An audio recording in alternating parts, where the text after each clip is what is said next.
Kumaha kanca dalalama nuhun atuh pamidamang mah atuh urang lajengkeun deui cariyos si Rantang nu kamari kasimpen keur nuju tarung ragot patutunggalan.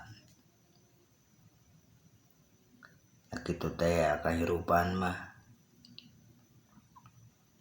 aya-aya wae teu sangka jeung dikira.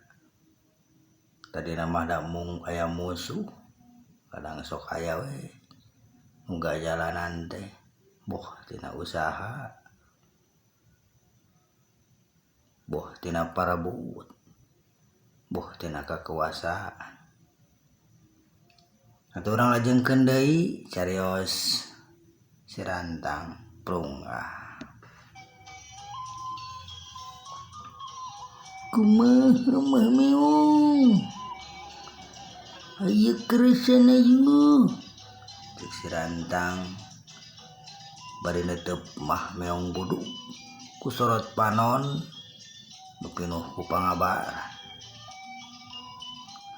Rantang memang aing ngagugeun kehebatan sia deuleu, tapi majikan aya ilmu aing, ilmu pamungkas.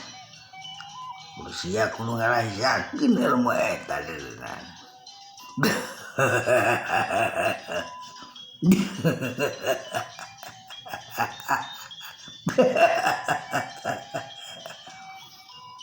Cek mah meong buduk bari nyakakak seuri.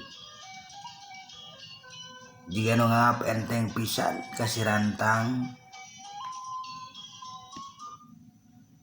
nya atuh sok we atuh mah meong-meong bisi teu geunah panasaran. Kuing mah ditarima we mah meong-meong.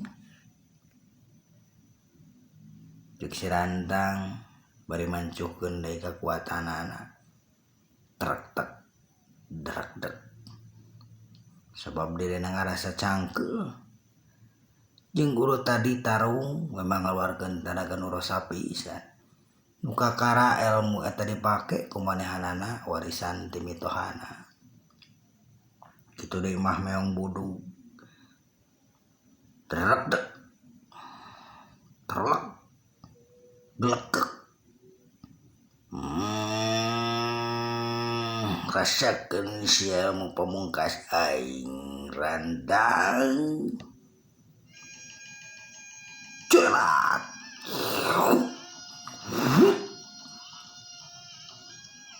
Dari ibaratkeun kilat ngepelesat mah meong buduk nuju ka si Rantang. Si Rantang sidakep pinuh ku tunggal. Ngaluarkeun ilmu nu pamungkas tina jurus kerenced marmot jeung ajul gedangna ditambah ku jurus entep senok.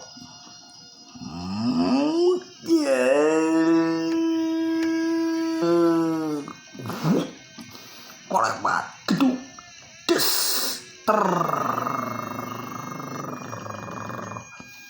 Dua kekuatan bentrok ngelewatan leungeun masing-masing. Tina leungeun mah meong buduk ngaluarkeun hawa panas. Kitu deui tina leungeun si Rantang ngaluarkeun hawa haneut hareuy.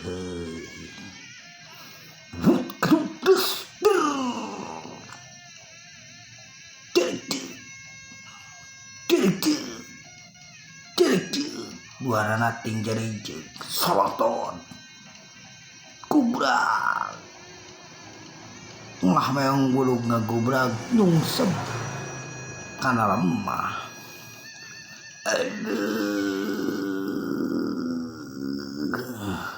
Ruwet gara kosak. Mah meong buduk teinget di bumi alam. Itu di si Rantang dicari jegan ka tukang nyekel kana tangkal waluh nu aya gigireunana. Aduh ilmu aing teh ngaluarkeun ka mah.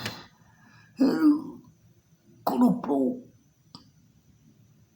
sirantang dupluk leuleus ka cida keudang geus ngaluarkeun ilmu pamungkasna nu warisan ti mitohana nu memang jarang digunakeun aya lain kapeped mah nyaeta jurus kerencen marmot ajul gedang jeung entep cenokna matak leuleus jeung lungse kana awakna lir dipupul bayu waktosna kanca tos teu nyekapan deui paralun ampun kasuhun kuning galih nu dipamrih sok bilih aya ucapan anu kirang sae kadanguna atuh ti pibardos ngaturkeun rebu nuhun laksa ketip pagamingahanana teu kenging janten manawi kana diri da ieu mah mung carios atuh sakali deui hapunten anu kasuhun hampura anu ditedak permios.